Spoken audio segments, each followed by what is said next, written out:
Welcome to a brand new edition of the Huddle House. It's been a good week, guys. I got Ty on here as usual. We got Mr. Keep My Team's Name Out Your Mouth on the other end of things. All right, here already. About to give one member of the other show the silent treatment the entire episode. So how's it going, Mr. Jay Clark? Doing good, Matt. Hanging in there. It was nice to get a bounce back week, so excited to be here. Jake, All right. let you know, officially lifting the keep my name out of your mouth for this hour alone. Okay, so get it out while you can. No, don't lift it. No, me and Jake were texting about this earlier. During the section where your team gets brought up, I'm going to share his information. Oh, okay. I was gonna do that just so he could talk about it, but we can do it that way then. Sure. I'll give Matt like a hint. Like there'll just be a long pause or something when I'm going through my list. Yeah. Perfect. And that's when I'll mention what's being said. All right. Because we gotta stick to the pact. I mean, guys, we had the whole league's gonna be watching this. We get about 30 views a show. So I mean, there's always about 3 rewatches per person. So we got to make sure that these guys aren't catching any slip ups.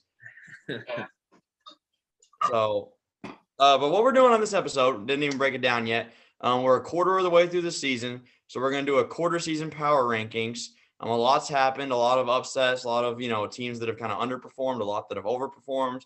We're going to kind of break down all of that and do like a little 1 through 14 power ranking quarter of the way through the season and give a team grade for each team based on how we think they're performing so far. And this is a hard list to make. I think we've all struggled with it a little bit because it's trying to balance what they've done in the past, like what's happened already, and then mixed with kind of like what the future outlook is sort of looking like as well. It's kind of balancing in.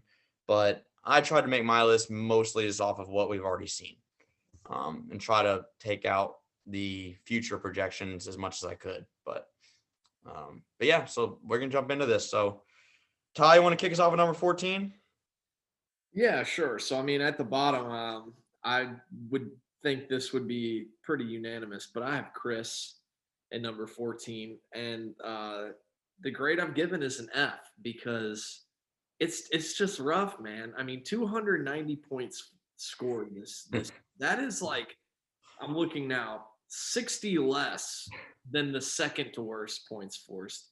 Now, I mean, he has 501 points scored against him, and he has the least forced and the most allowed. Like, it's a terrible recipe, and it just is, nothing's really been going his way with, Russell Wilson sucking this year, Kyle Pitts only getting targeted like one, very rarely, not getting much. Mooney kind of stinking. Just not been a great, obviously not been great, but the pieces that we thought could show some promise or potential or be good even really haven't this year. And I think that's why you see 0-4, 290 points forced because of a mix of all that. So he's 14. He's got an F. Yeah, I mean, if you look at 290, I'm just doing mental math here, but that's about 72 points a week. I mean, that's divide that by 10, 10 roster positions. He's averaging about 7 points a player. And that includes positions where, a quarterback typically gets more than 7, a receiver typically gets more than 7 most of the time. So when you're looking at single digits, is this kind of like your average, like your average points scored a position. That's a rough go of it. So, I mean, he has to be last for me and get an F. And now I kind of see what drives him to down the land sharks as much as he does. I mean, it's been a rough go of it. Hopefully he can turn it around. But, I mean, yeah, Mooney's underperformed. Russell Wilson's not looking like himself for the most part. Kyle Pitts is a decoy. I mean, he's had a few bright spots. Like Drake London looks like the real deal. That's obviously encouraging. But, I mean, you're looking at a few bright spots in a very, very, very cloudy sky. So, I mean, it's been tough. I'm going to keep it short and sweet. But, Matt, I brought a little friend with me. Chris is definitely going to be drinking a bunch of this with the way his fantasy season is going. But, hey, Chris, if you're feeling down about your fantasy team, just come have a drink sometime. And that's it. Because Sony Michel's your RB2 out there. Like, no. And you just traded Raheem Mostert for Marcus for like 2 seconds. Hey, or no. It wasn't even 2 seconds. Josh that was Reynolds. Mitri. But for Josh Reynolds, I mean, hey, kudos to getting a good wide receiver for however long Amon-Ra's out. But hey, just come have a drink sometime. All right. Well, moving on to number 13. I think that's pretty self-explanatory. I think I'll kick this one off. Number 13, we got Mr. Jacob Mitri.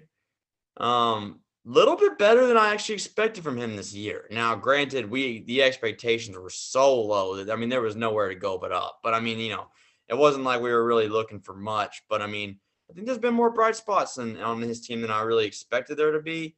I mean, Isaiah McKenzie's got a few touchdowns, looks decent, in certain roles. Curtis Samuel, we've always talked about, has been overperforming for the most part this season. I mean, there's been some light, here, but for the most part, it's still not very good. I mean, you're looking at, Zay Jones out this past week. I mean, he's been all right, but you're going to have to start Tyler Algier, who, now stepping into a little bit of a role, but for the most part has been useless this season. I mean, Darren Waller's been a major underperformer. He does not seem to be getting very much targets or very much usage now that Devontae Adams is there. And plus the Raiders offense has just not been as good as I think we'd expected it to be. But it's never encouraging when your star tight end only has 5 targets when Renfro's out and Devontae doesn't even really have that big of a game. So, I mean, it's not really been very great for Waller. So I'm giving Mitri a D. Not going to go as far as to say it's an F or anything, but it's still definitely a D. I agree with that. I gave him a D as well because he's put up a couple fights, I mean, in his matchups that he's had. So with the scraps he has on his roster, I mean, Isaiah McKenzie, Tyler Algier now might get a shot. And, I mean, Rashad Penny went nuts against Detroit.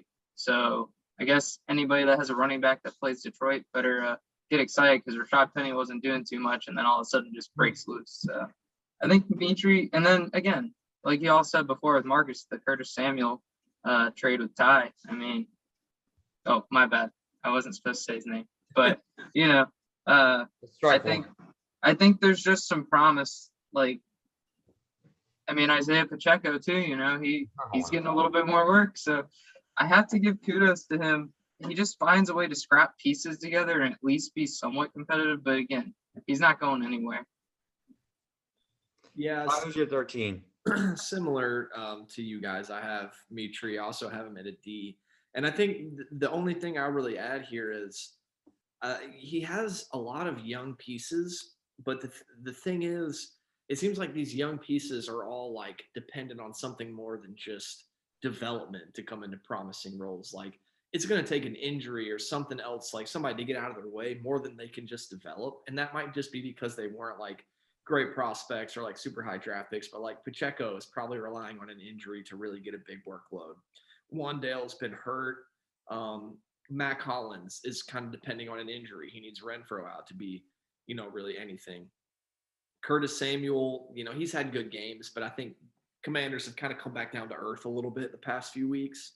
Zay Jones kind of feels like the same thing. He's out there a lot, but to ever be like a certified, number one or like primary target, it's going to take injury. So I think that's the thing that's holding him back. And the good news is, I think what he's done a good job of is getting a lot of draft capital. That trade with Marcus to send him Singletary, he probably lost his, I won't say best because Penny's pretty solid, but he lost a younger running back to get those 2 seconds. I think that was a really good trade for him. So I think he's been doing the right thing. I think he has a better looking future than he did a little while ago. But it's just kind of, getting those young pieces with higher upside and more pedigree in, which he'll do in time. But for now, he's 13 and I have a D for him as well. All right. Number 12, Jake, you want to lead this one off? Yeah, number 12, I have Caleb St. Jude Verbaten. He got lucky early on in the season, and just kind of looking at his stats and looking at his roster, I mean, he's just swimming right now and just some lucky wins and just people aren't putting up a lot of points against him. So I think I gave him a B minus just because he has at least put a couple wins together for the time being as of right now. And again, it's fantasy, so crazier things can happen. And I just kind of like some of the pieces he does have. Like, I mean, Clyde just keeps flying higher and higher. And I mean, Caleb is on the Tony Pollard bandwagon. Like, he messages James probably like every single Dallas Cowboys game saying, Tony Pollard's a better running back. He better get the ball. And I don't know. But that wide receiver room just looks pitiful. Michael Gallup's back, but it's pitiful. So I just see him continuing to just trend like he's going for the draft. So that's why I have him at number 12, but a B minus for decent performances so far. Yeah, I mean, I'm looking at this. He's got Juju, who has been underwhelming this season. Chase Claypool, who barely even gets looks. Rondale, who has been injured most of the season, just came back. And then Michael Gallup. Yeah, that's a rough receiving core. And to pair that with Mike Gesicki, who's pretty much out of that offense for the most part. I mean, most of Caleb's point production is coming from Mahomes, which we predicted. But then Clyde Edwards-Helaire is like somehow having one of the most bizarre fantasy seasons ever, where he's like not getting that much work, but getting just crazy efficiency with every touch he has. And I don't know if that's sustainable or not, but nonetheless, I mean, it's been a big chunk of his points every week. So I have Caleb at 12 as well. I'm a little lower on the grade scale. I'm giving him a D plus because he's still putting up about 90 points a week. And that was really mostly one solid week helping him. But his 2 wins are against Chris and Mitri first 2 weeks of the season. So, I mean, yeah, he started off 2-0, but it's like he played against, 2 pretty easy wins. Now he's finally playing some decent opponents, and he's gotten absolutely just landslided. So, I mean, I think his team is going to show what it is, and I think he wants it to. I think he wants to have a top 3 pick. So he knows he's not playing for this year. I mean, he wants to lose. So I don't think he's going to be really all too pressed about having a D plus on my list. So, I think he wants to be bad. So he's getting what he wants. Yeah, I have Caleb in 12 as well. Guess we really don't have much differentiation between us, but I Not yet. I gave him a D, and main reason being is because I know we're only through 4 weeks, but it's kind of just about his young players. I think that there just hasn't been as many flashes as I figured we might have seen from some of these guys. Like Kenneth Walker really hasn't had any semblance of like a breakout moment. Christian Watson, he's been battling injuries. Did have a rushing touchdown, but he can't get on the field over Romeo Doubs, who was a 4th round pick, or Randall Cobb for that matter. I mean, I think that will come with time. I know we're only 4 weeks in, but a lot of these rookies that we've seen, a lot of them have flashed, man, and made big plays already. So I know that it's early in the season, but I don't know if that is totally forgivable because of what we've seen from some other players. So I mean, but it even, kind of goes to other people on the team like Rondale Moore, who's been injured, came back in. He might get eased back in. But Claypool's been pretty bad this year. Gesicki really hasn't done much. I think what you're saying is right. Like Mahomes and Clyde Edwards-Helaire have really been buoying him, and which is the craziest thing. Like Helaire has only been on the field for 50% of snaps once, and that came last week. And he's been hyper efficient this year, and it might be sustainable, somewhat sustainable because of that passing volume. We know they vacated a lot of targets, and he's picked up a lot of that, but I don't know, man. It's it's like living on a lightning bolt a little bit right now with him. So, but like what you said, preparing for the future, has a ton of draft capital for next year, like 4 seconds, in a good spot, and he has good young pieces, and just taking time to develop. So right now he's at 12. Yeah, well, so far we're all agreeing. So I'll kick things off with number 11. Got to go with Jake here. He probably doesn't like to hear it, but I mean, it's been a rough start. It's been a very rough start. Now, thankfully, you have something to go off of this week to see the light coming back into the slow start to the season with a 150 bomb. Definitely saw everything kind of come together this week. The vision kind of come to terms with itself. So I'm sure that was encouraging. But the first 3 weeks, I mean, to be putting up the same points totals as those bottom 3 guys, sometimes even less, kind of having, sub 90 weeks for the most part. It was just a very slow start. Eckler couldn't really get much usage. I mean, he was barely touching the field, it seemed like. DK was getting 4 or 5 yards a catch, just not really getting anything chunk plays. Kittle was hurt. Mike Evans got suspended that one game. Williams was kind of up and down. So it just felt like all the pieces you put so much effort into acquiring just weren't playing the way that they're supposed to play. Now this week, they all look like they're, supposed to in regards to their talent levels. So I think it shows the upside Jake's team has. But as of right now, just looking at it in a vacuum, this season's been a D so far. It hasn't been outside of this 1 week. I mean, it was probably a D minus, but this week bumps up to a D. I might be nice and give it a D plus, but it's been a rough start. Yeah, I think rough start is man, this week coming out and dropping that, I can't imagine how good that had to feel, Jake, just because, 0-3 feels terrible. I can't imagine how much worse 0-4 would have felt. And to just finally see your guys come out and kind of perform like what you had envisioned, I'm sure that felt great. And I think that is the thing that is saving your ranking and grade from being any worse on here, just seeing them at that full potential. I think the reality probably lives somewhere in the middle of what we saw last week and what we've seen the first 3 weeks, but that certainly is enough to win games and to bounce back. But yeah, based on this quarter of the season, I got to put you at 11 as well. And I kind of, for my grade, I know you had a really good week that bounced it up a lot, but I gave it an F, man, because 1-3, I feel like with this roster and the way you built it, 3-1 was the expectation. And seeing as that we're at like the polar opposite of that, I think that's an F. And it's not anything that can't be undone, but that's how I view things right now. So I really don't have anything else to add that Matt didn't say, but that's just where I've got you. And good news, though, about Brian Robinson. Could be coming back. So all things are kind of looking up.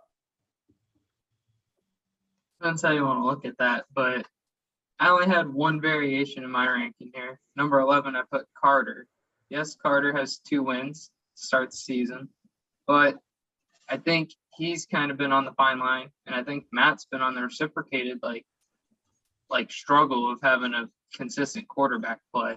And I think for me personally, this week kind of showed, hey, like I can, when all my guys are clicking on cylinders, and I think some of it has to do with some of the scheduling for like the Buccaneers. Like it's going to ease up as we go. I think Brady and Evans will definitely continue to produce. Whereas like these first few weeks, they've had a couple tough matchups, guys in and out of the lineup. And with the Bucs at least at full strength of wide receiver, it looked like they knew what they were doing. Even though they did take a beating from Kansas City, I mean, at least fantasy relevancy, it looked like the offense was still able to put up points.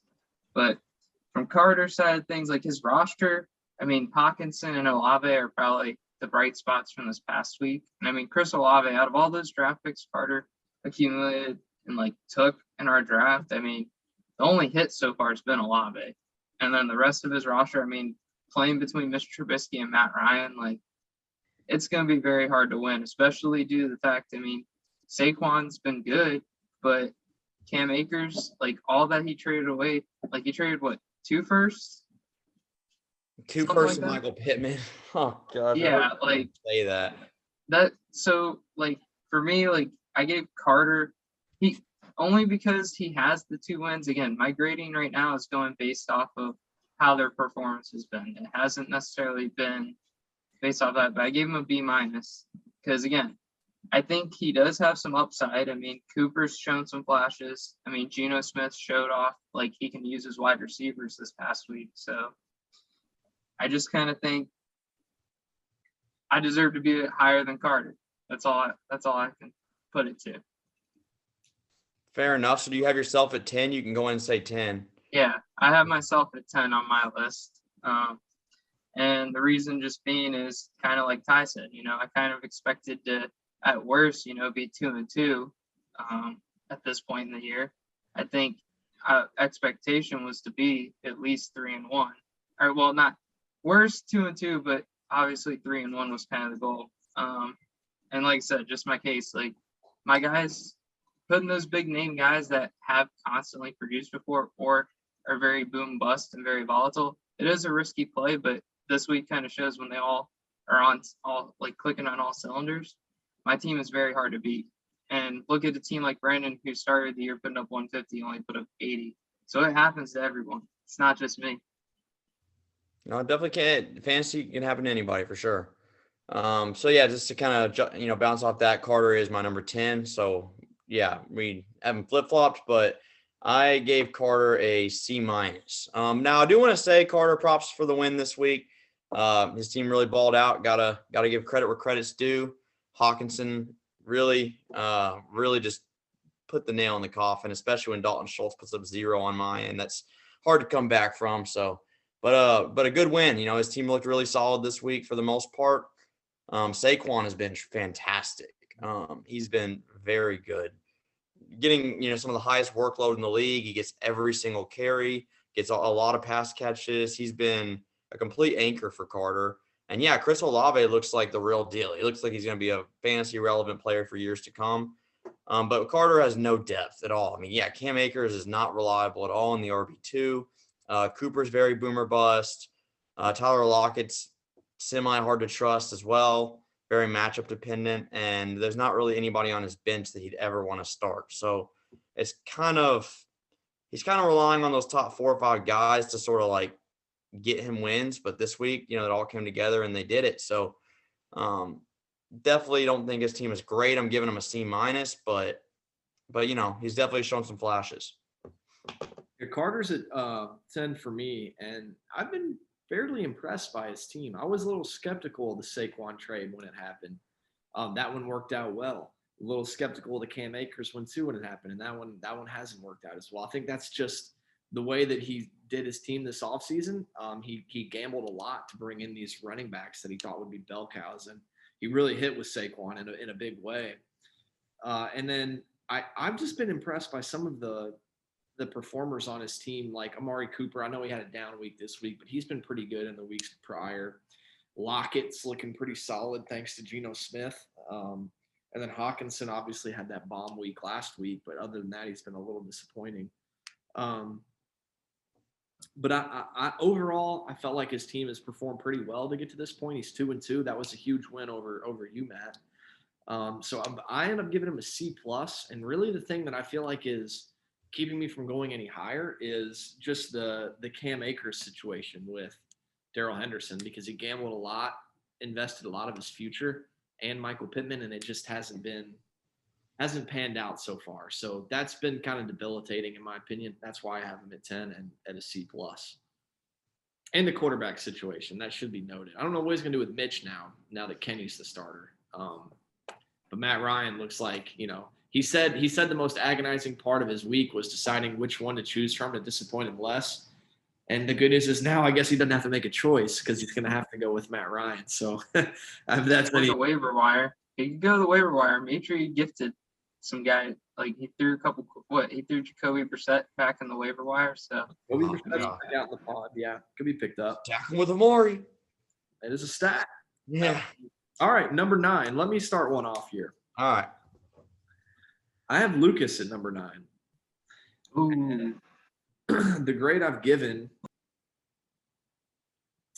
I have him sitting at a C, solid C, because I feel like his team, none of it is just super, super sexy, other than Jalen Hurts, I would say. The running backs, obviously, if Josh Jacobs has a week like he had, that's amazing, but they just feel like they're kind of 3 yards in a cloud of dust running backs in Damian Harris and Josh Jacobs. And maybe the reception work was a little bit more there for Jacobs. I mean, heck, the Raiders did that and won the game. It was their first win all season. But I feel like those are C players. I feel like C defines Damian Harris and Josh Jacobs. Now, I love the upside of his receivers, but it's just we haven't really seen them all click at the same time. Bateman's had a few really good weeks, but he's just not very high volume. It's big play. Yeah. T. Higgins obviously had a great week and has been really eating alive some cornerbacks whenever he gets them, especially in one-on-ones like he did against Miami. That was an awesome week. But Devontae Smith has been like boomer bust. Ayuk, it's hard to really trust him. It's been kind of inconsistent. And Godwin's been hurt. And then Garrett Wilson, everything's kind of volatile with the quarterback change going on there. So it's just a lot of, I feel like, unrealized potential at this point. Like, I think he has potential to certainly increase, and as these guys develop a little bit and come into their own a little bit more. But right now, I feel like the receivers and their upside hasn't quite been realized to the point to take it above the C, and the running backs are what's keeping it here for me. So that's where I'm at. Yeah. So we just this is for our first disagreement, Ty. I think our list's been the same so far. I have Austin here at number 9. Because I think with Lucas, I think his team. Yeah, I mean, I agree with everything you said. I don't disagree with any of it. I just think Lucas has shown a little bit more flashes. A lot of Austin's ranking is just due to a lot of really bad fortune. He didn't have Amon-Ra St. Brown this week. He hasn't had Keenan Allen for almost the entire season. He's just kind of caught some bad breaks. Elijah Moore has sort of taken a back seat this season so far to Garrett Wilson, and Breece Hall in the receiving game really have definitely taken a huge hit at Elijah Moore. And also Najee just really isn't looking – I don't think he's gotten worse. I think it's just that the Steelers' offensive line is just as bad, and he's not getting all those Big Ben checkdowns that he was getting last season to kind of like give him that fantasy floor. Now it seems like Najee's just touchdown dependent to really have like a 10-plus point week just because he's not getting very much yards per carry. So he doesn't really have the ceiling with Najee that he used to have. And so there's just been a lot of bad fortune for Austin. I think his roster construction is very strong, but they just haven't performed. And, he's taken some losses that he probably shouldn't have taken. He has the one win in week 1, got off to a good start, taking out Lucas, but then ever since, he loses to Jeremy, loses to Carter, and then loses to Marcus this week. So, just kind of a tough overall break. He's put up right around 100 to 110 every week. So it's not like he's not scoring. It's just he's caught some bad matchups at bad times, and his roster just can't get on the same page at the same time. So I do not really blame him, but I still have to give him a C just because it doesn't seem like his team's really clicking where it needs to be so far. And 1-3 is a tough pit to climb out from. I do think his team's capable of doing it though. Yeah. I had the same ranking as Matt there with Austin, and then I had Lucas up at 8. Yeah, I have Lucas at 8 as well. Okay. So for the most part, just kind of what you said. I mean, Austin's team, bad fortune. I think that Justin Herbert really has been the big factor. I think just taking that rib injury, it's going to be what I think changes the path of his team. Like if Herbert continues to play well, which I think he will as the weeks progress, I think his team will begin to perform. But I mean, Ty's prize gym that he kept trying to trade to everyone. I mean, Corey Davis has just been stealing all this stuff. Like Zach Wilson's back, so that's huge. Like I said to Marcus, I was like, bro, you got to steal in that trade. Like Corey Davis, he's just going to be usable, like in a flex play or something for him. I was like, good move. But yeah, I just think Austin just, like I said, the Justin Herbert thing, that's going to be what I think determines the rest of is his team going to keep moving up, or is he going to continue this bad fortune with his other injuries compiling on top of it? And then Lucas, I think he has a lot of promise. But again, I think with Godwin back, that's huge for him. So I think he could be in the mix to make the playoffs, in that 6th spot this year. So I didn't give him as harsh of a grade. I mean, I gave him a B because I think his team could teeter-totter either way, but I see a lot of promise. Yeah. So, Ty, who do you have? You had Lucas at 9. So yeah, I have Lucas at 8. Pretty much nothing I can say that you guys haven't said. Guy just hasn't got his guys on the same page, popping off the same week, kind of like Austin. But definitely, I think there's been so many flashes with Devonta Smith looking like the dude certain games. Bateman at least showing some promise on the catches he's getting. Josh Jacobs kind of popping off this week, and Jalen Hurts just provides such a good floor to start his week off with every single week. Now, Godwin had a pretty good week back this week, getting 7 or 8 catches, being a good PPR guy. So I think that Lucas's team is coming together slowly and could potentially be an outside playoff contender if he gets some wins rolling. Yeah, for this year, I personally really think Lucas could be a favorite next year coming into next season. But I think this season his team's just a team that shows some promise. He's like the Memphis Grizzlies of our fantasy league. They make the playing game and then they're the 2 seed. That's what I see it being. I like that.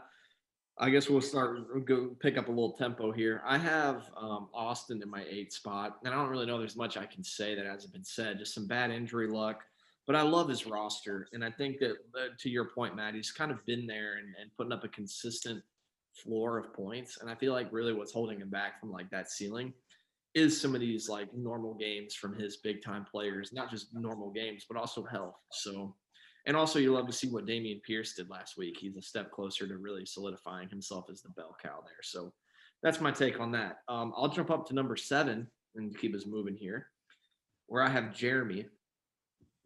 And I feel like Jeremy is just got this a very kind of boomer bust. And I feel like he was there at this point kind of last year. But A.J. Brown and Tyreek Hill have insane weeks. And then sometimes they just will kind of teeter off a little bit. They've been very good so far. I think Tyreek is leading the league in receiving, and A.J. Brown's been pretty good. Very good in his own right. The main thing with Philly, it seems like, is the passing touchdowns just aren't as prevalent because of how much running they do with his running back, Miles Sanders. So he gets a lot of points. He's attached to a good offense there. But being where he's at, 2-2, he's right there in the middle of the pack. He's got a lot of potential to move up. I'm at C+ with Jeremy. I would agree. I'm giving Jeremy a C+ as well. I also have him at 7. And yeah, I think another thing I want to mention with him, you mentioned Miles Sanders. One of the concerns is just the lack of efficiency and touchdown usage for Leonard Fournette. I think that was supposed to be what Miles Sanders has actually been so far this season, of being the guy that he thought was going to be kind of his bell cow, his RB1, needed step up. And Lenny has been very disappointing. So that's kind of been haltering Jeremy quite a bit. Plus, Joe Burrow started the season a little slow. I think everyone kind of looks at Joe Burrow as one of the best on-field players that doesn't really translate always to fantasy. And I think even though Burrow's had a lot of great moments this season, it hasn't fully translated, I think, the way he wants it to for fantasy. So those kind of things have been little like difficulties for Jeremy, but his receiving core always seems to make up for it. I agree. I have Jeremy as well at 7. And I just kind of think the biggest struggle is depth on his roster. I feel like he's like an injury or two away from really, like, his season could just completely crash. And he's the one that loves predicting injuries, but I'm not predicting any injuries, Jeremy. I'm just saying, like, your roster is very thin. I feel like a move needs to be made. But with his team's performance, the boom, like this week, I was just like, this dude could win the whole thing if he plays like this every week. So I gave him an A-. You guys are being a little harsh. I'm giving him an A- just because the performance of his team this past week. And I just think as the preceding weeks, I think he's going to continue to get better as long as he stays healthy. Someone caught Jake in a good mood today. He's being nice to us all. Or maybe, I don't know. Maybe Ty Word's in bad news. I don't know what it is. Moving on to number 6, I got James. So took a big loss to his brother today, or this week. I'm sure that led to some bragging rights in the Clark household. Probably hurts him a little bit with just the amount of tension probably between those two. But Jake got the better of him this week. James has been kind of, and also an interesting team this year. It's kind of crazy that, like, Christian McCaffrey this week puts up 21.3. Most weeks he's putting up at least 15. And for some reason, we're still looking at him as kind of a little bit of a disappointment this season, which is just kind of like the level of standards that are on Christian McCaffrey, that like he's not really looked at as popping off this year, even though he's been still very efficient. Devontae Adams kind of getting back on track this week. Brandon Cooks gets a touchdown, but like, I don't know. I feel like James' team is very solid. He has a good floor. This Phillies defense, I don't typically want to mention a defense in a Huddle House episode, but gosh, I mean, they're getting like 15 points a week. It's been an anchor for him having that sort of floor from his defense. So, I mean, overall, I like Jake's team or James's team, and Jake's team, but James's team. Terry McLaurin, I think, is a huge question mark as well, because he's just so boomer bust. He's so touchdown dependent, and the Commanders, you just never know what you're going to get from that team. I think he needs a lot more from Terry, but definitely one of his major surprises has been Christian Kirk. Yeah, I agree with what you're saying there, but I'm going in a different direction for my number 6. I have Brandon here, our reigning champ. And man, whenever his team is on, it's amazing. But whenever the Bills or the Bengals are cold, like he has weeks like this where he hangs 80 points. I think the first 2 weeks he was 150. The past 2 weeks he's been 80, and that's just it's very volatile. And it obviously has worked for him before he won the championship. But just being where he's at this season and looking at his roster, there's a lot of investment in one team, which, like I said, it works out really well. Can sometimes leave you in and bite you. And I just really have been discouraged by Joe Mixon. Like he's producing for fantasy somewhat, but man, he's like he's running into a brick wall every time he runs and moves. And Gabe Davis hasn't looked all that inspiring. Tight end's been kind of a tough spot for him to figure out. But also, I just think there's kind of a lack of depth in his roster. I mean, I'm looking at his bench, like I just don't feel like I see many players that are plug in and get you by in a cinch or in a bye week situation. So I feel like he's just all in on his lineup. It won him a title last year. Clearly, he knows. He obviously has something none of us can claim to speak to. But that's where I feel with him right now. So I'm giving him a C for the season so far, just because we've seen an incredible ceiling, we've seen a really low floor. I want to see what it's going to look like moving forward. Who you guys 6, Jake? So mine were flip-flopped. I have James down at 6, and then I have Brandon at 5. James's team, I gave him a grade of a B because, again, like I think what you all said, like his floor is good, but like he's also had just McCaffrey this week had his performance of what he should be doing like weekly. But again, I would take a guy 15 points a week guaranteed if I knew. Even if I didn't know, like if you had to go in blindly, you'd be like, I'd take 15 points a week from a player. But I kind of think that James's team has gotten a lot of hate from you two. And like, as much as like it was enjoyable beating him this week, I do see the light at the end of the tunnel for his team again to be a contender. Because once he gets DeAndre Hopkins back, if his team can keep producing the way it is, like he could win. If he's winning like 500%, like what is it? Yeah, 500. He's 2-2 team each week until he gets Hopkins back. Like, I think the sky's the limit for him because put Hopkins in over McLaurin or over Kirk, depending which one's been playing better, or even if it's over Cooks, like I really think his team's going to come on strong, which is why I think Ty's like flip-flop rating maybe between those two like would make sense to me because, again, Brandon's team is boom or bust based off the Bengals and Bills. And I don't know, like as much as he can put up a ton, it's a recipe for disaster if those teams start to struggle. Yeah, so my number 5 would also be Brandon. I have to agree with Jake here. It's a tough call. I think it's really close between my number 5 and my number 4. It's pretty much a tie. Just gonna sort of favor my number 4 just due to personal biases, but it's pretty close. I think Brandon's ceiling is probably higher than anybody in the leagues. Josh Allen has one of those bomb games, which he does a lot, where he puts up 300 plus yards, and those touchdowns end up going to Diggs and Davis. His ceiling is astronomical when he puts up 140 plus. But then he has those weeks where the Bills actually look kind of human. Maybe the touchdown goes to McKenzie or Singletary or someone else, and maybe it goes to Dawson Knox and he starts Ingram that week, something like that, and then those guys kind of have more average weeks and Brandon's team comes down to earth. So he has so much stake in one team, and that sometimes works, especially when it's a team as good as the Bills, but it does allow for a really bad floor. And I think it comes down to I think we all know Brandon's most likely making the playoffs. I think we all need to be looking right now at who the Bills play and the Bengals play in week 16 and 17 of the season. And that'll be a very good forecast for what Brandon does in the playoffs.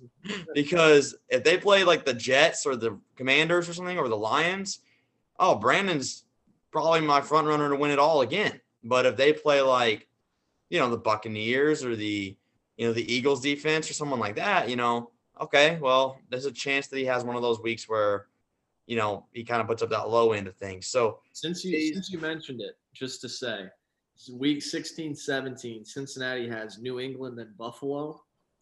That's tough. That would mean that Buffalo has Cincinnati week 17 and 16 they have Chicago. That's not too bad. Chicago's not too bad. But nobody is, I mean, there could be injuries. A lot can happen. I'm just saying. Burrow plays his best in tough games. So I mean, Yeah. that's pain in me saying that, but whatever. Hey, just to mention tough defenses, Matt. I mean, Brandon and James probably think you're disrespecting the Jacksonville Jaguars defense, but I gotta say, just to give some trash talk, it was nice to see the Duval brothers both go down this week. Like, it was so nice because, I heard some rumors around and around the league that I wasn't the only one getting annoyed with all this Duval stuff in our chat. So it was nice to see them both get taken down the peg this week. Okay, so They've been taking out a lot of pegs in their fanhood. So, I mean, I'm okay with them having their confidence. I'm happy for the Jags. Now, because Jake, what you're referencing is a comment I made to Marcus, and it's not annoyance at them saying it; it's annoyance at the hashtag itself. I feel like it's obnoxious. It's all capital. They put like 18 A's and L's in there. It's great if you hear it. It's probably great to the ears. It's not great to the eyes. That's all I'm going to say about the hashtag. It takes up too much space. It's all capitals. I can hear them saying it when I read it. I'm just like, that's the most frustrating thing, I guess. But yeah, that's so who do you have at 5, Ty? Yeah, I'll just go into it because it's one of the primary culprits of, I guess, what I'm talking about here. I have James at 5, and the only thing stopping him from having an A in my book is the fact he's 2-2 and not 3-1. So I give him a B, but I think his team, I don't know how the guy does it. He just fields competitive roster after competitive roster. And not only is it competitive, it's deep. Like, he has a deep bench. He has, players that can always be assets for him to flip or to fill in. Like, he always has a deep, valuable lineup. I don't know that there's any,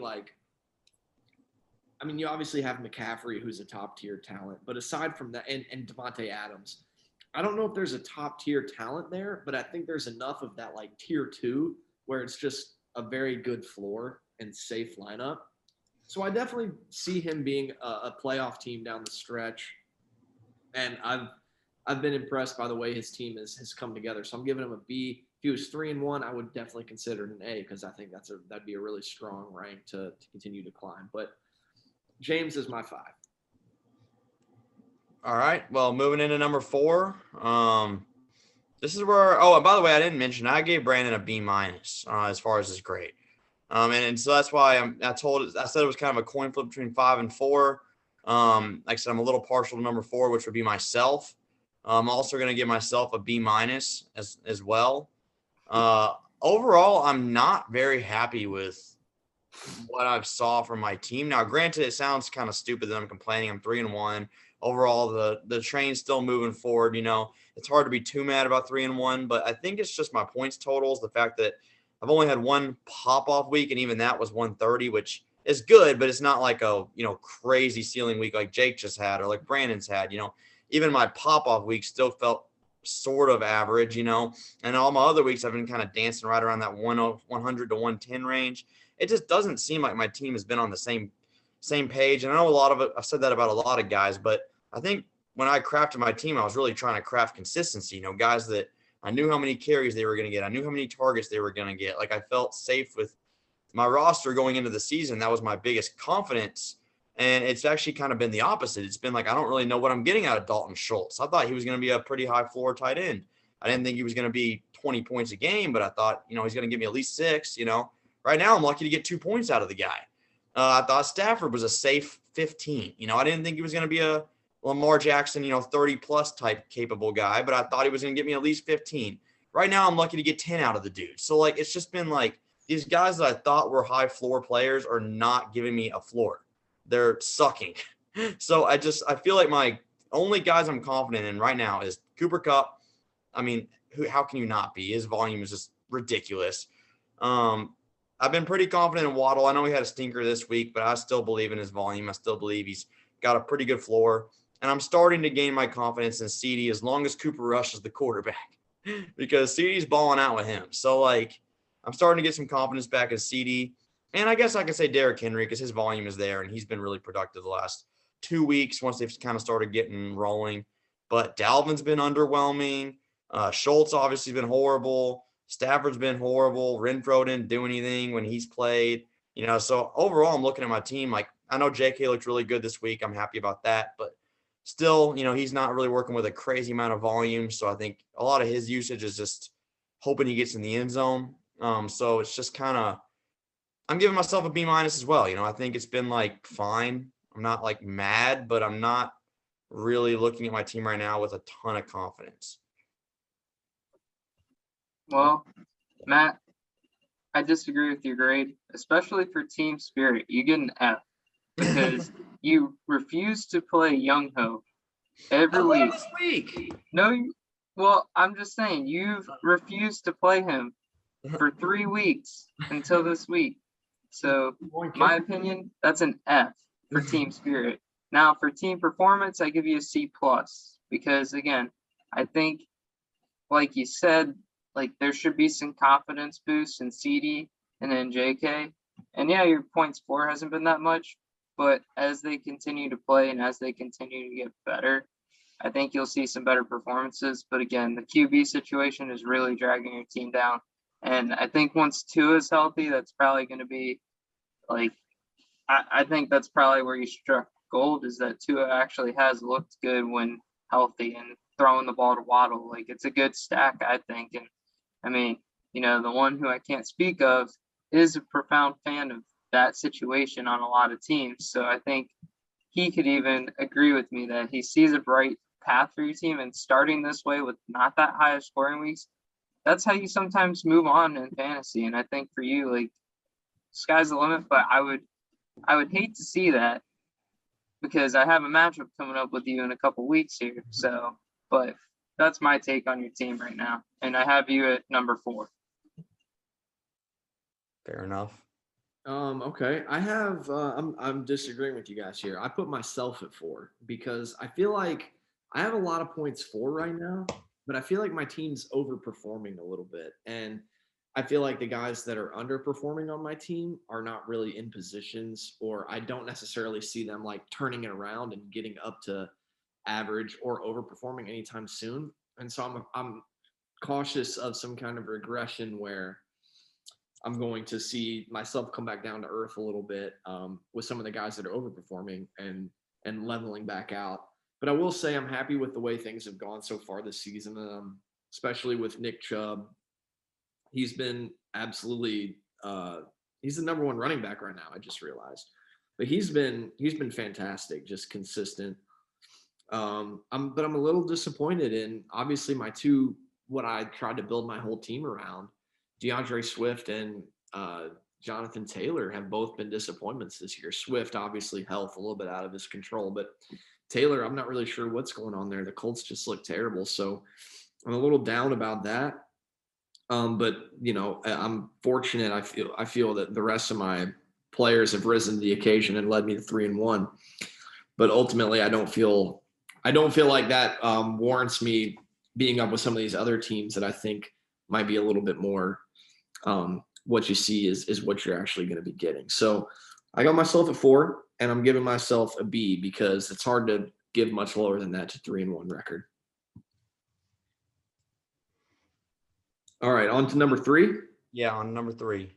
All right, I'll start this one off. I got Marcus here because I'm not sure. We have to go back and see if we talked about where we expected teams to finish before the season started. I feel like we might have, and I don't feel like anybody would have had Marcus this high. I felt like we thought his team was one of those kind of come around to it towards the middle of the season, end of it next year because of the young talent on his team.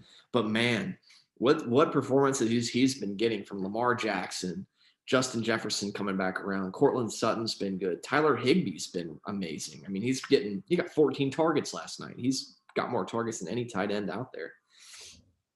I feel like his team has a lot of ability to pop and some real like young talent. So also should be mentioned, he's got the highest points scored in the league. So I put him here at number 3. I gave him a B plus. Obviously, losing Javonte Williams for the season is crippling, but I think he's going to have a very consistent player in Lamar Jackson who has 25 to 30 point potential every time he touches the field. And I think Brees is only going to keep taking more and more of that backfield, and it's only going to keep getting better and better for him. So that's where I'm landing there. Marcus at 3. Oh, I'd have to disagree with you there. I got Jordan at number 3. And yes, he's in first as 4-0, but the fact of the matter is, again, the laziness, not wanting to participate. Like, he at least did some trash talk the other night when we were on the 2K chats, and like did say, well, I played an injured player and I still beat you, so suck it. Like, basically kind of just talking trash to me. I'm like, dude, like, the fact that people had to text you and wake you up in the morning to make sure Alvin Kamara is out of your lineup, like, again, 4-0 is not going to last. Like, he might make the playoffs because he got off to this hot start, but I expect him to crumble. Like, he has good players.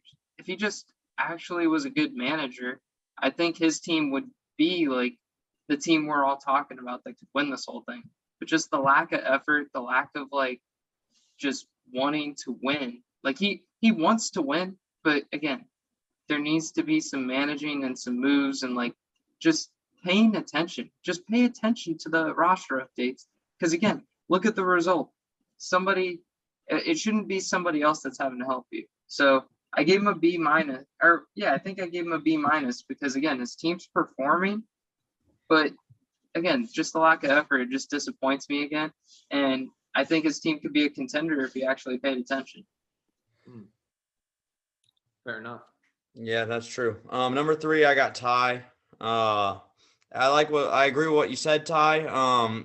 Definitely your team has been really weird. I'm looking at it, and I mean, I agree. Like, the guys that I think we expected to be your anchors have actually been kind of not the best, but then there's also been a lot of nice surprises. Travis Kelce's been Travis Kelce. That's been huge for you. He's been amazing this season. And even with the limited production, Swift still looked pretty good in the weeks he's played for the most part. He gets a ton of yards per carry. And obviously Nick Chubb's been unbelievable. I think you have some nice little touches on your bench, like especially with Romeo Dubs. He's looked so nice, looking like he's taken more and more of that receiving core. Could potentially be the number 1 guy the rest of the season, and a nice plug and play guy. So, and then Pickens. I mean, I know Pickens hasn't done much this season so far, but as soon as Pickett came in, Pickens was seeing like 40% of the target share. So it seemed like they were kind of had a little bit of a connection. And Pickens' role is gradually increasing as well. So I know these are just your bench guys, but still, I've seen some nice surprises in some places that we didn't expect to see. But then on the bench, you also have guys that you expected things from, like Allen Robinson, who, I mean, they need to put an APB out for him. He's completely missing. I mean, that man he's not even relevant anymore. I don't think I'd give you a 3rd round pick for Allen Robinson. Like, it's just, where's the guy at? It's just, I don't know. It's tricky with him. And then obviously DJ Moore, I know he finally got some catches this game, but for the most part this season, he's been invisible too. So I think a couple of your receivers have completely wet the bed, but I'm giving you a B+. Fair enough. Top 2. How you want to go here? I'll lead off number 2. My number 2 is you, Ty. Hey. All right. Let me tell Jake's opinion about Ty's team. Oh yeah, my bad. I couldn't. Sorry, my bad. Yeah. Number 2. Mark's gonna have to enforce. Number 2. All right. Number 2. Long pause. All right. Jake's thinking it's Ty. Okay. It's Ty. So yeah, Jake thinks your team is really good, Ty. He thinks that Allen Robinson is an absolute stud. He thinks he's going to be the anchor point of your team going forward. He really thinks that Allen Lazard is poised for about 30 a game for the next 4 weeks. But I think his main concern is that Aaron Rodgers might not scrape 5 points any of those weeks. That seems to be Jake's opinion on your team, Ty. I want to hear your thoughts. I got to agree with Allen. I feel like we're Robinson, I'm speaking, not Lazard. Allen Robinson. I really feel like we're pushing towards that surface, and we're about to break through, man. I mean, we're on the field 99% of the snaps. If we could get that up to 100, I think maybe we could get a few more targets. But whenever I see whenever I was just doing the random scroll through here, we're on Carter's team, and I see him start Ben Skrownowicz or whatever that guy's name is. And he has more receptions and targets than Allen Robinson this year. Okay, maybe it's a coincidence when it's Cooper Kupp and Tyler Higbee that Allen Robinson is. Maybe that's a coincidence. You throw in Ben from the pharmacy, like he works behind the counter down the street, and he gets more targets than Allen Robinson. Like Stafford, like, are you kidding me, man? I know Robinson is washed, but you can't tell me he is that washed to the point that Tyler Higbee warrants 12 more targets than him in a game. I don't know if it's scheme. I don't know what's going on, but they're not doing justice by themselves, I feel like. The Rams offense has kind of looked anemic here. I don't know why I'm going on this big rant about Allen. I said we were going to talk about him, but anyway, if that's really how you feel, why don't we just hop into a book chat after this and we can talk some shop. We can talk about Allen. Are you talking to me?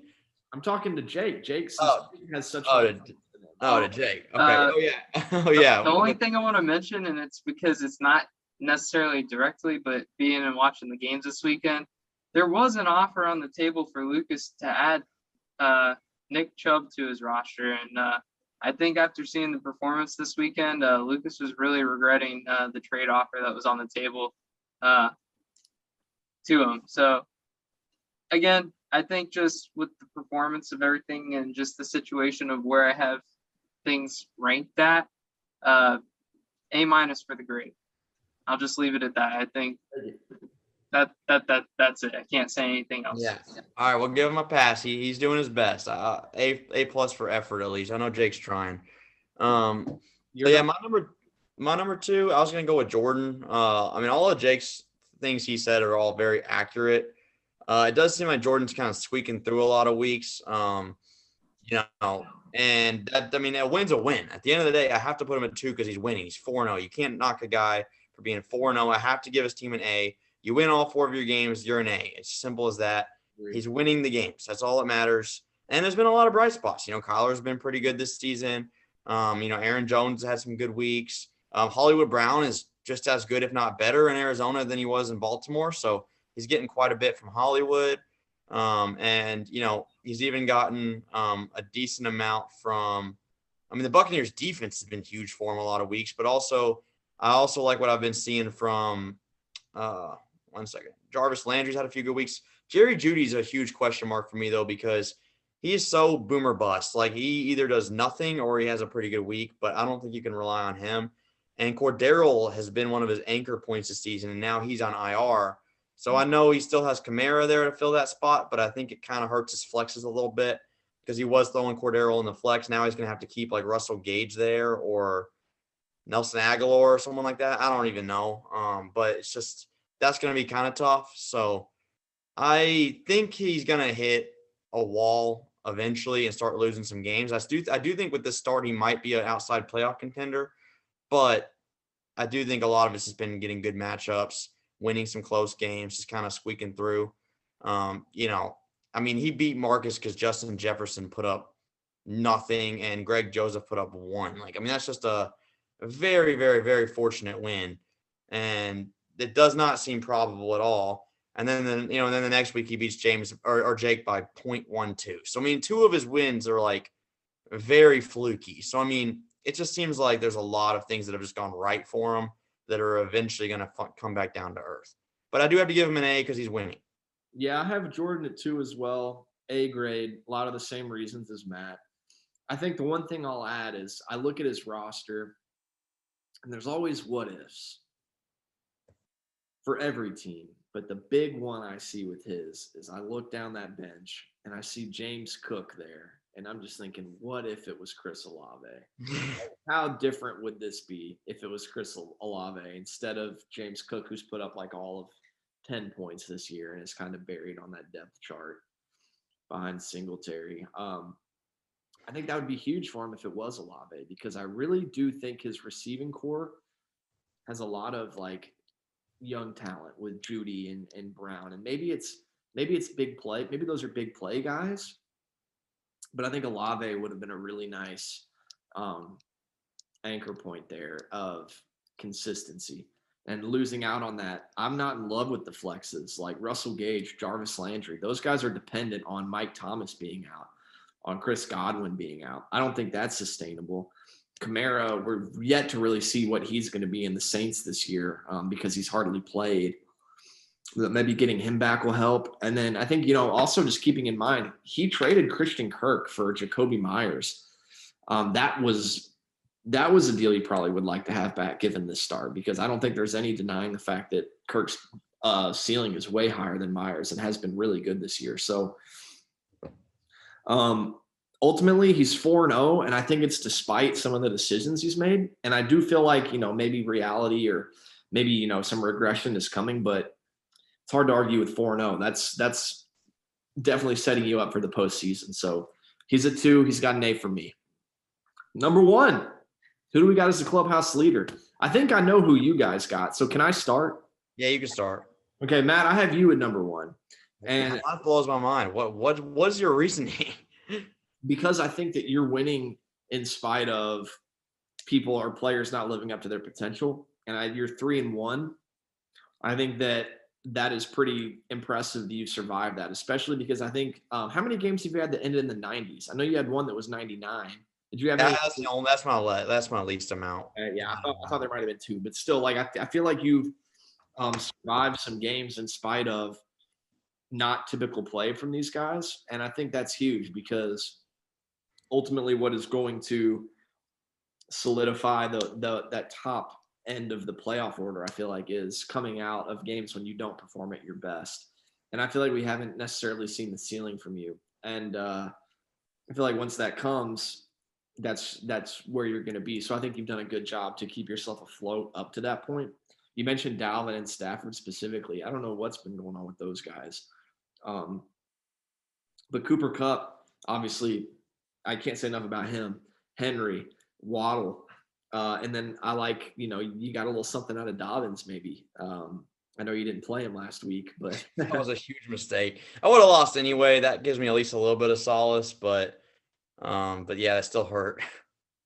Yeah, I got you at number 1 because I still think that roster is full of studs, and you've been winning despite them not being at their peak. And I feel like whenever they eventually get there, that'll be realized. So there's mine. I appreciate it. What's the grade? It would have been an A. I got you at the top. I got to give you an A. All right. Well, so yeah, my number 1, I think, is the same as Jake's. I got to go Marcus. And I want to keep in mind that I'm making this ranking. We, like I said, it was a tough call with, determining if we're going to factor the future.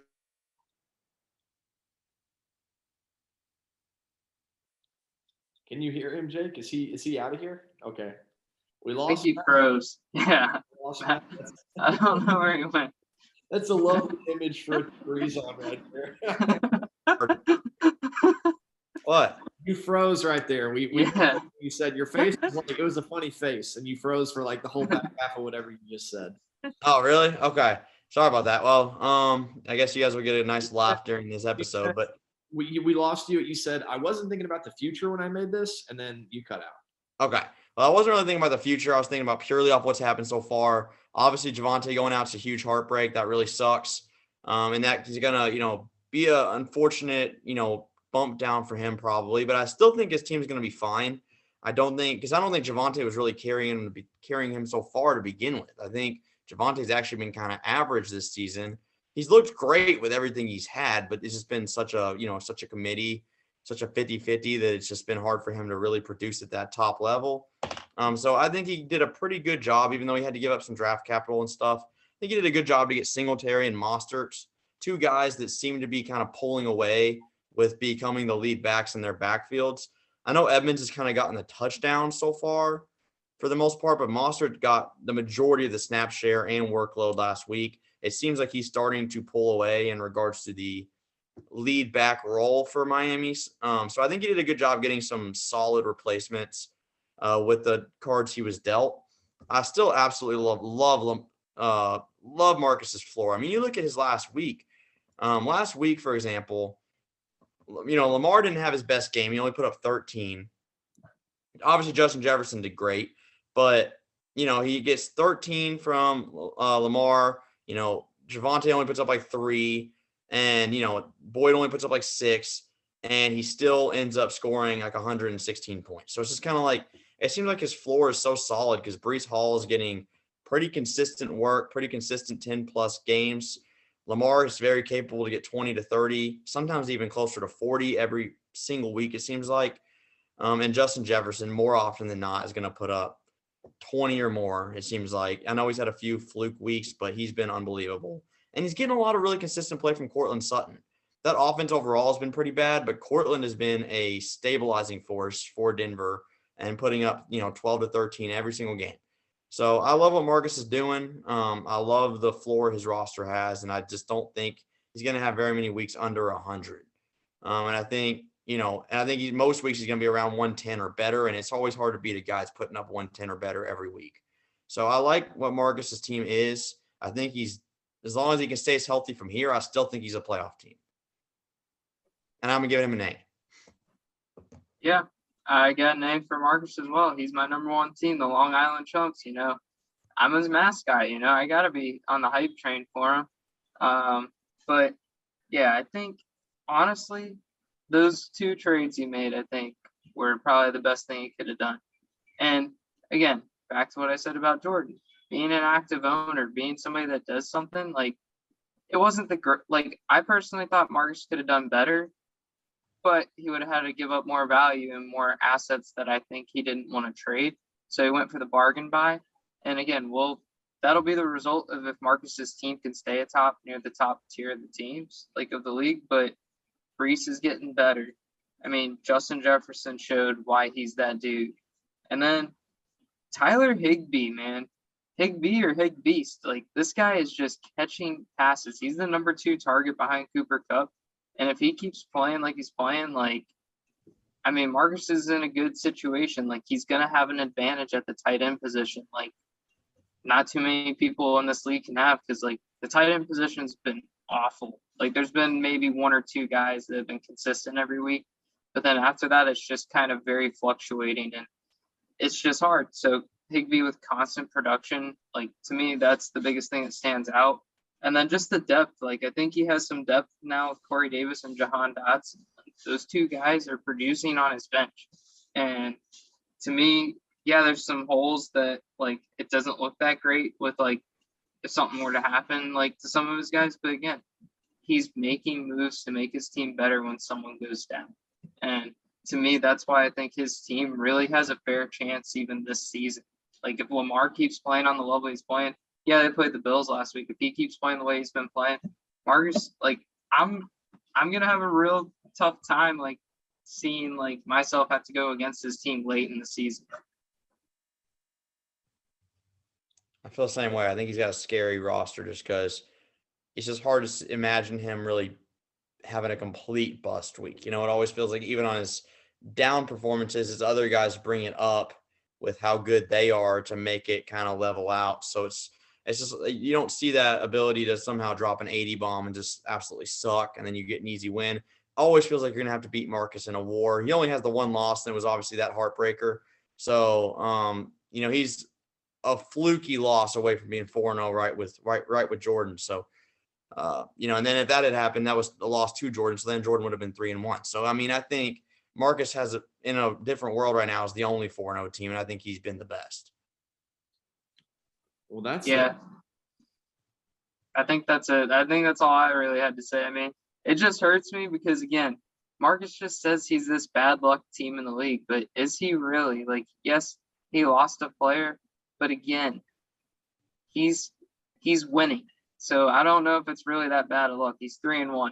He could be 0-4 right now, like Chris, but he's not. So he's not a bad luck team as much as he says it. It'll be interesting to see what Marcus has to say about that tomorrow. But good show, boys. That's our rankings, and we'll go from there. It'll be fun to look back at this whenever we get halfway in the season. Maybe we can do another one and just update it a little bit next 4 weeks. For sure. I'm sure it'll always fluctuate. Everything we think now is probably not going to think it in 4 weeks. There's going to be a lot of new stuff to analyze and break down, try to figure out. So appreciate you being on the show, Jake. Let's all try to get wins this week. Yeah. Thanks for having me. Appreciate it. Peace out. See you guys.